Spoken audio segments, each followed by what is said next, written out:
할렐루야. 이 시간 새벽 기도회에 참여하신 모든 새로운 교회 성도 여러분을 사랑하고 축복합니다.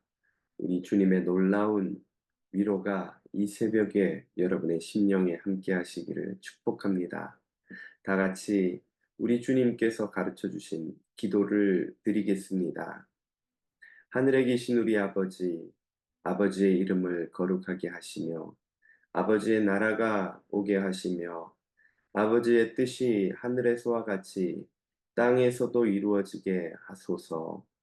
오늘 우리에게 일용할 양식을 주시고 우리가 우리에게 잘못한 사람을 용서하여 준 것 같이 우리 죄를 용서하여 주시고 우리를 시험에 빠지지 않게 하시고 악에서 구하소서. 나라와 권능과 영광이 영원히 아버지의 것입니다. 아멘. 선하신 하나님, 이 새벽에도 주님의 은혜와 자비가 우리의 영혼에 흘러 넘칩니다. 오늘 이 시간 주님을 바라보는 모든 자녀들이 하늘로부터 임하는 놀라운 은혜로 충만하여 힘을 얻고 하루를 주님의 뜻대로 넉넉히 살 수 있는 은혜를 누리게 하옵소서.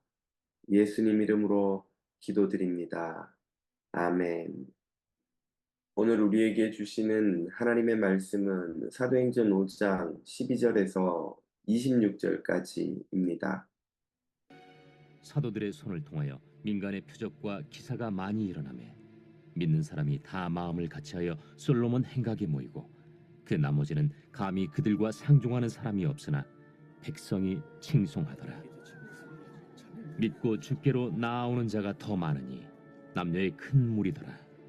심지어 병든 사람을 메고 거리에 나가 침대와 요유에 누이고 베드로가 지날 때에 혹 그의 그림자라도 누구에게 덮일까 바라고 예루살렘 부근에 수많은 사람들도 모여 병든 사람과 더러운 귀신에게 괴로움 받는 사람을 데리고 와서 다 나음을 얻으니라.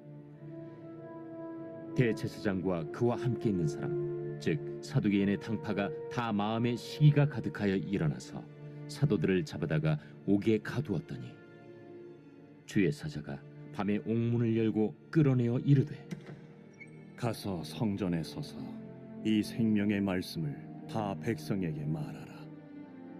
그들이 듣고 새벽에 성전에 들어가서 가르치더니 대제사장과 그와 함께 있는 사람들이 와서 공회와 이스라엘 족속의 원로들을 다 모으고 사람을 옥에 보내어 사도들을 잡아오라니 부하들이 가서 옥에서 사도들을 보지 못하고 돌아와 우리가 보니 옥은 든든하게 잠기고 지키는 사람들이 문에 서 있으되 문을 열고 본즉 그 안에는 한 사람도 없더이다. 성전 맡은 자와 제사장들이 이 말을 듣고 의혹하여 이 일이 어찌 될까 하더니 사람이 와서 알리되 보소서, 옥에 가두었던 사람들이 성전에 서서 백성을 가르치더이다. 성전 맡은 자가 부하들과 같이 가서 그들을 잡아왔으나 강제로 못하면 백성들이 돌로 칠까 두려워함이더라. 아멘. 성도가 고난을 당할 때 드려야 하는 가장 중요한 기도의 제목은 무엇일까요? 우리의 기도는 왜 어떨 때는 응답되는데 또 어떨 때는 우리가 바라는 대로 응답되지 않을까요? 고난에서 건져달라는 기도가 응답될 때도 있고 응답되지 않을 때도 있는 이유는 무엇일까요? 오늘 본문은 교회가 내적 위협인 위선의 누룩을 극복하고 다시 도약하는 장면입니다. 두 번째 박해가 시작되었습니다. 사도들을 통해 이적이 많이 일어나고 복음이 능력 있게 전파되자 대제사장 무리는 시기심이 가득하여 그들을 다시 잡아다가 옥에 가두었습니다. 그러나 주의 사자가 밤에 옥문을 열고 그들을 이끌어내어 성전에 서서 복음을 전하라고 명하였습니다. 대제사장 무리는 옥이 여전히 잠긴 것과 그럼에도 사도들이 옥에서 나가 복음을 전하는 것을 발견하고 크게 놀라서 다시 그들을 끌어오는 것까지가 오늘 본문입니다. 이 장면에서 사도들은 주의 사자가 기적적인 방법으로 옥문을 열고 이끌어내는 놀라운 경험을 하였습니다. 주의 사자는 왜 사도들을 멀리 피하도록 명하지 않았을까요? 그들이 다시 잡혀오지 않도록 안전하게 피신시키지 않으셨을까요? 그 이유는 주님의 뜻이 사도들로 하여금 옥에서 나와 편하고 안전하게 지내는 것이 아니었기 때문입니다. 주님의 뜻은 그보다 더 중요한 것을 사도들이 하기를 원하셨는데 그것은 사도들이 복음을 전하는 것이었습니다. 특별히 성전에 모인 이들에게 복음이 전파될 필요가 있었기에 사도들을 이끌어내어 성전으로 이끌어 그곳에서 복음을 전하게 하신 겁니다. 주님의 뜻은 우리가 옥 안에 있든지 옥 밖에 있든지 고난을 당하고 있든지 고난에서 건져지든지 복음을 전하는 것입니다. 그렇기에 사도들이 옥 밖에 있는 사람들에게 복음을 전할 필요가 있을 때는 그들을 옥 밖으로 이끌어내셨습니다. 옥 안에 있는 사람들에게 복음을 전해야 할 때는 사도들을 오히려 옥에 갇히도록 인도하셨습니다. 여기서 하나님의 뜻은 무엇인지, 그래서 우리가 늘 구해야 할 것이 무엇인지 분명히 드러납니다. 성도의 삶의 목적이자 사명은 하나님의 나라와 의를 먼저 구하는 것입니다. 예수 그리스도를 통해 주신 복음을 온 세상에 전하여 예수님을 통해 임하는 하나님의 나라가 모든 사람의 심령과 가정과 삶의 자리에 임하게 하는 것입니다.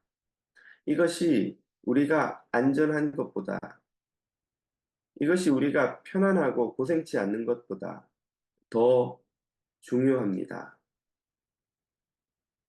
바로 이런 이유로 주님은 우리를 때로는 고난에서 건지셔서 하나님 나라를 이루게 하시고 또 때로는 고난에 오히려 밀어 넣으셔서 그 의를 이루게도 하십니다.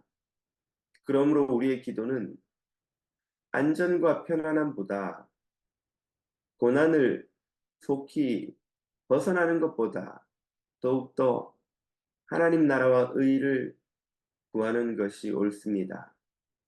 우리의 기도의 초점이 이렇게 바뀌어야 합니다. 대부분 우리의 기도는 무엇을 구합니까? 가급적 고난을 피할 수 있기를, 피하지 못한다면 빨리 지나가기를 초점을 맞추지요.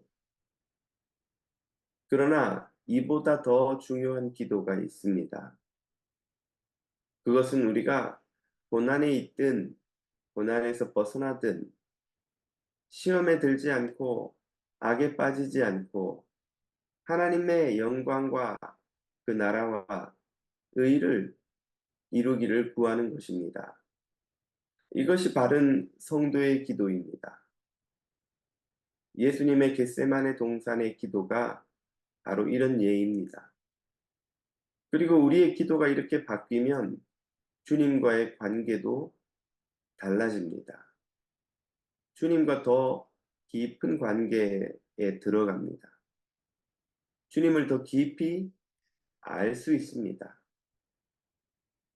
주님의 마음을 더 깊이 이해하게 됩니다. 주님을 닮아갑니다. 이것이야말로 주님이 우리에게 주시고자 하는 가장 큰 복이요, 주님의 놀라운 은혜입니다. 오늘 저와 여러분의 기도는 무엇을 구합니까? 편안함이 아니라 하나님의 나라를, 안전함이 아니라 하나님의 의를 구하는 성도가 되시기를 축복합니다. 이 시간 다 같이 주신 말씀을 붙들고 기도드리겠습니다. 우리 자신의 안전과 편안함보다 더 중요한 하나님의 나라와 의를 구하도록 기도드리겠습니다. 오늘은 교육부 이그나이 금요 모임이 있습니다. 하나님의 은혜가 우리의 자녀들에게 흘러 넘치도록 기도해 주시고 환우들을 위해서도 함께 기도하며 이 새벽에 주님 앞으로 나아가겠습니다.